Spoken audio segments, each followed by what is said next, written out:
Minnesota, County of Hennepin, District Court, 4th Judicial District, State of Minnesota Plaintiff versus Derek Michael Chauvin, Defendant. Verdict, Count 1. Court file number 27, CR 20-12646.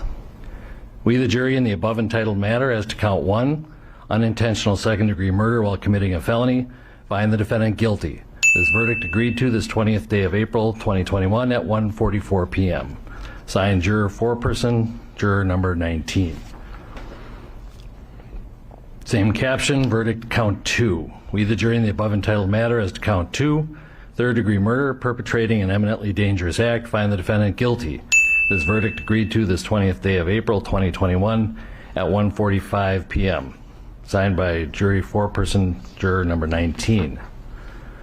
Same caption, verdict count 3. We, the jury, in the above entitled matter as to count 3, second-degree manslaughter, culpable negligence, creating an unreasonable risk, find the defendant guilty. This verdict agreed to this 20th day of April 2021 at 1:45 p.m. Jury foreperson 019. Members of the jury, I'm now going to ask you individually if these are your true and correct verdicts. Please respond yes or no. Juror number 2, are these your true and correct verdicts? Yes. Juror number 9, are these your true and correct verdicts? Yes. Juror number 19, are these your true and correct verdicts? Yes. Juror number 27, are these your true and correct verdicts? Yes. Juror number 44, are these your true and correct verdicts? Yes. Juror number 52, are these your true and correct verdicts? Yes. Juror number 55, are these your true and correct verdicts? Yes. Juror number 79, are these your true and correct verdicts? Yes. Juror number 85, are these your true and correct verdicts? Yes. Juror number 89, are these your true and correct verdicts? Yes. Juror number 91, are these your true and correct verdicts? Yes. Juror number 92, are these your true and correct verdicts? Yes. Are these your verdicts, so say you one, so say you all? Yes. Yes.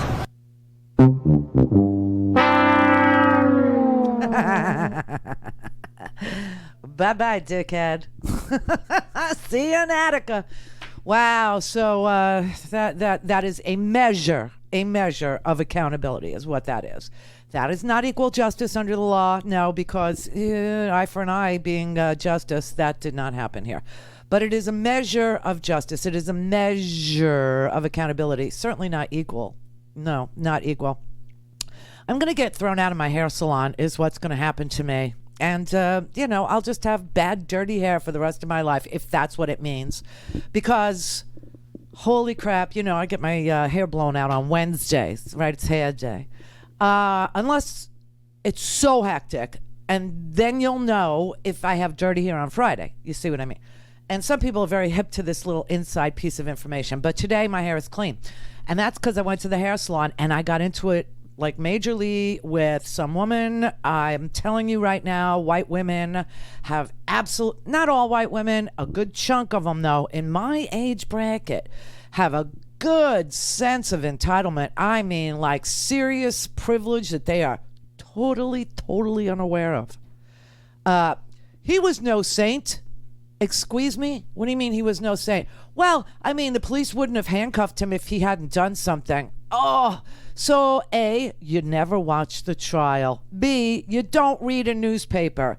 C, he was a saint. He really was. He was a very good man who worked as a security guard. He worked at the Salvation Army. He worked inside a nightclub. He had a child, a little girl. I mean, what else does somebody need to be in order for you to say he wasn't? I lost it. I really did lose it, and I just started screaming because I actually ended the thing by saying to her, do you know why it's so exhausting in America? Because of you. You make it so exhausting. Well, my brother's a police officer, and he said he got what he deserved. Oh, God, help me. I mean, really, I was... And then conflating protesters with traffic stop victims. The whole thing is off the hook. It's always whataboutism.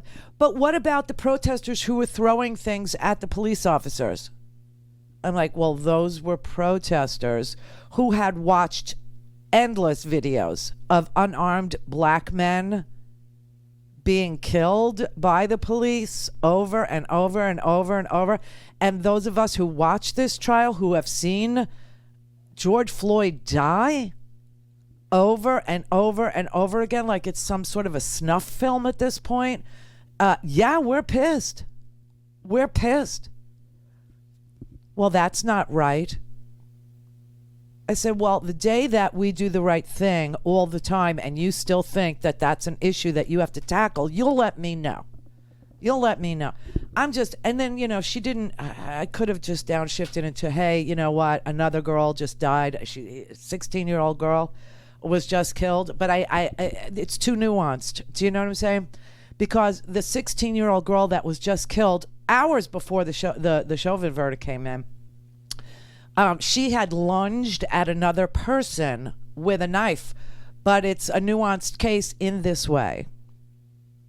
The girl, who's dead now because the police shot her, is the same girl who called the police for help. So no one knows yet what went on there, and I just didn't want to, And she said, well, white people get killed by police officers all the time, and no one ever talks about that. You realize there's about 350 million people in this country, right? Right.